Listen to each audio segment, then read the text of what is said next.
Shabbat Shalom.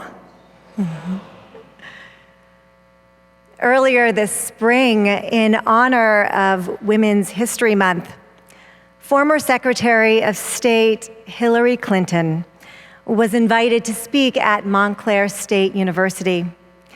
In her speech, she addressed the marvelous advances of women in her lifetime, saying, "When I was in college, when I was in law school even, I could not get a credit card in my own name.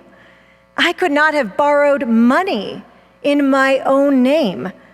If I had gotten pregnant, I would not have been guaranteed employment. There was no Title IX. There were schools that I could not be admitted to, jobs that I could not be given. And that was not that long ago." It's true. The strides women have made over this last century are nothing short of astounding. Today, there are so many doors, both professional and personal, that have been flung wide open so women can now walk through in dignity and strength. And yet, despite this remarkable progress, former Secretary Clinton reminded her audience that we are not at the finish line yet, not even close. As she added, "I came today with a sense of concern about what lies ahead, because for every advance that women have made, we are living now at a time when there is a concerted effort to push women aside." The statement is borne out across countless sectors of our lives.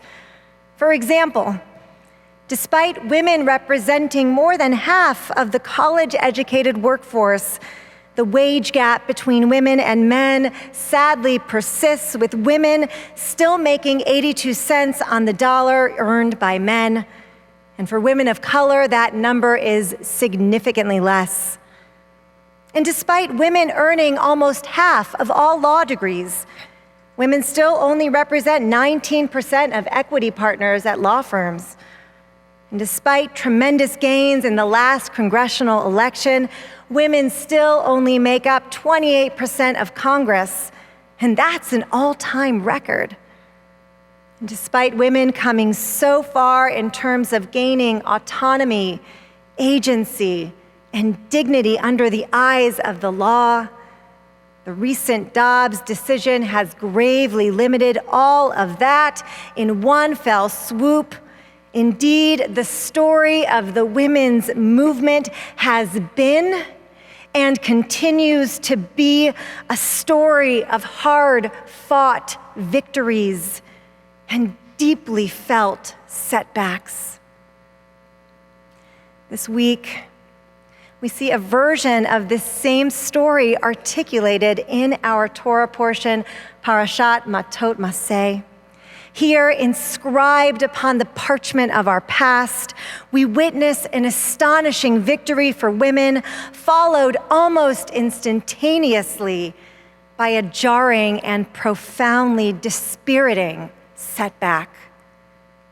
The story I'm referring to is that of Zelophehad's daughters, Machlah, Noah, Hoglah, Milcah, and Tirzah.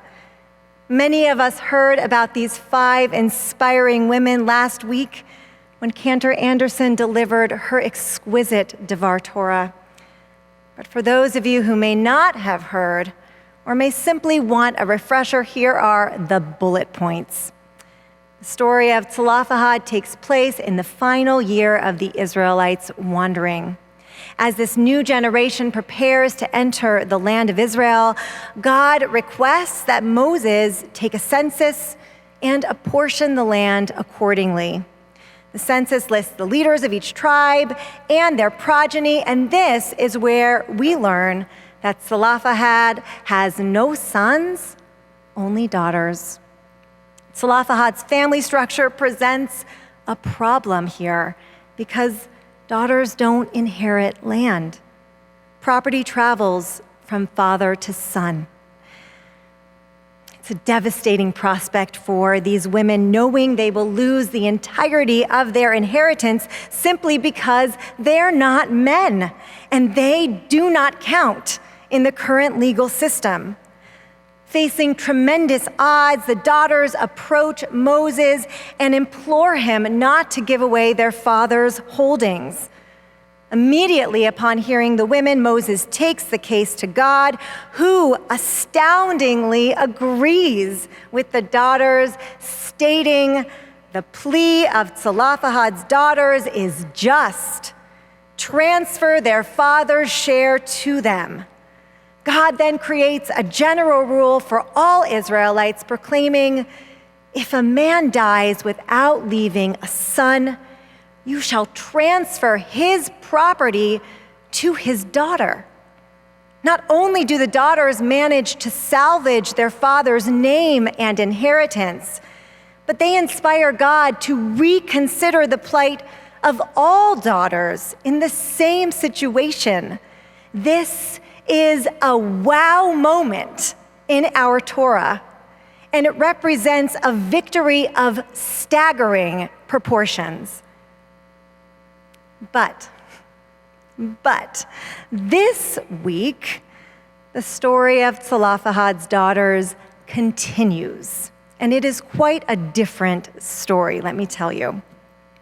In reaction to the daughters' tremendous triumph, there is equally tremendous anxiety amongst the male members of their tribe.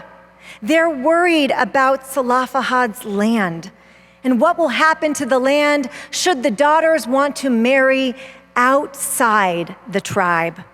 They say to Moses, if they become the wives of persons from another Israelite tribe, their share will be cut off from our ancestral portion and be added to the portion of the tribe into which they become wives.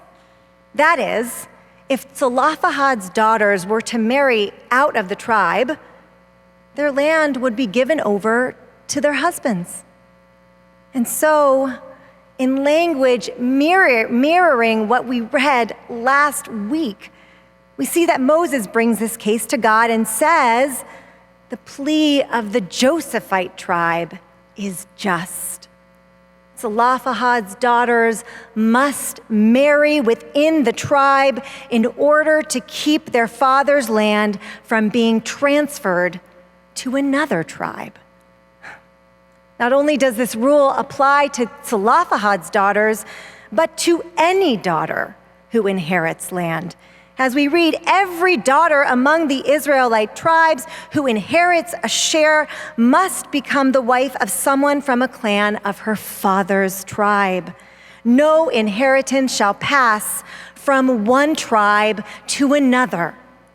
The 5 daughters dutifully comply with this new rule, marrying their cousins and keeping the land within their clan.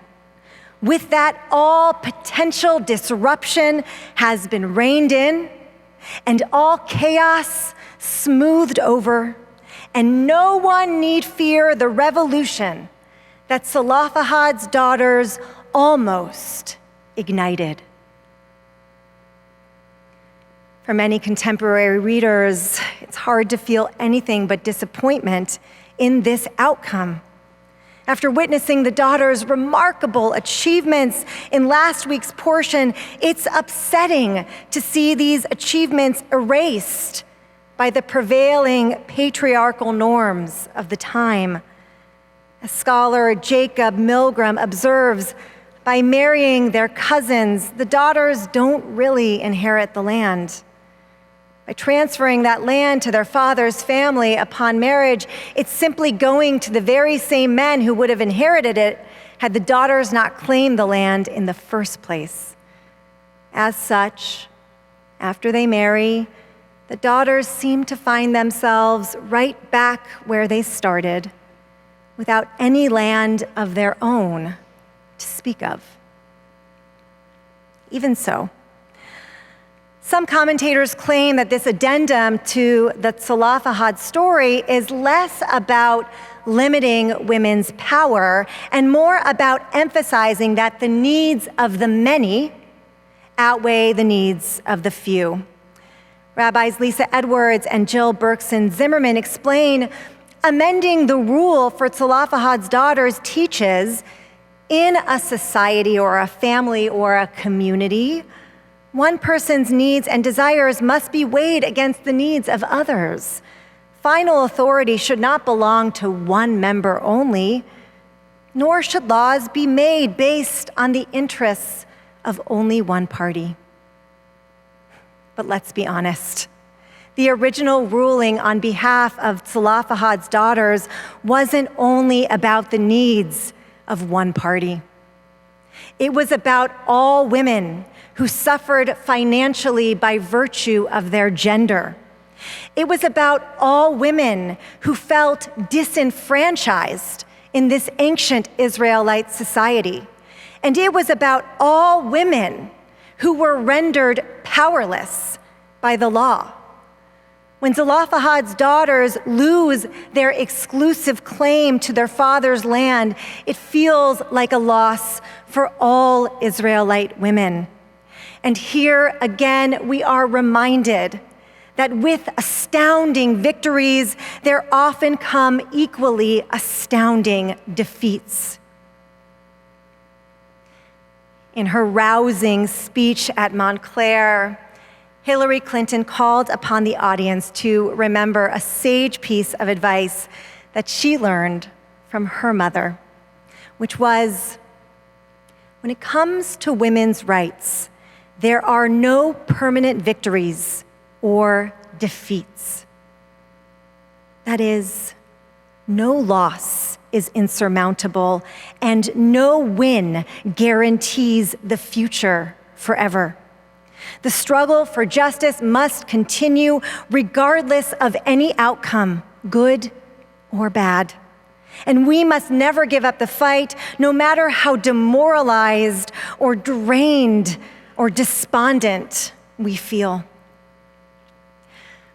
I want to end tonight not where we started, but rather a couple of biblical books later, in Joshua, which is the very first after the conclusion of our Torah. Once again, we hear about the apportioning of Canaan and the story of Zelophehad's daughters. Here they are again. It reads, "Now Zelophehad, he had no sons, but only daughters. The names of his daughters were Machlah, Noah, Hoglah, Milcah, and Tirzah. They appeared before the priest Eleazar, Joshua son of Nun, and the chieftains, saying, 'God commanded Moses to grant us a portion among our male kinsmen.' So, in accordance with God's instructions, they were granted a portion among their father's kinsmen." Here in this later book of our Bible, there is no mention of the daughters' husbands, no mention of the daughters' need to marry within the tribe, no mention of any constraints whatsoever. The final word on this episode is a word about the daughters' triumph, and that triumph alone. Our tradition, subtly, but also explicitly, is telling us there are no permanent victories or defeats. Even in the face of setbacks, the daughters' struggle for fairness and equality continues, and their battle for justice wages on. Adonai oz le'amo yiten. May God strengthen and support each of us as we strive together towards righteousness. Amen.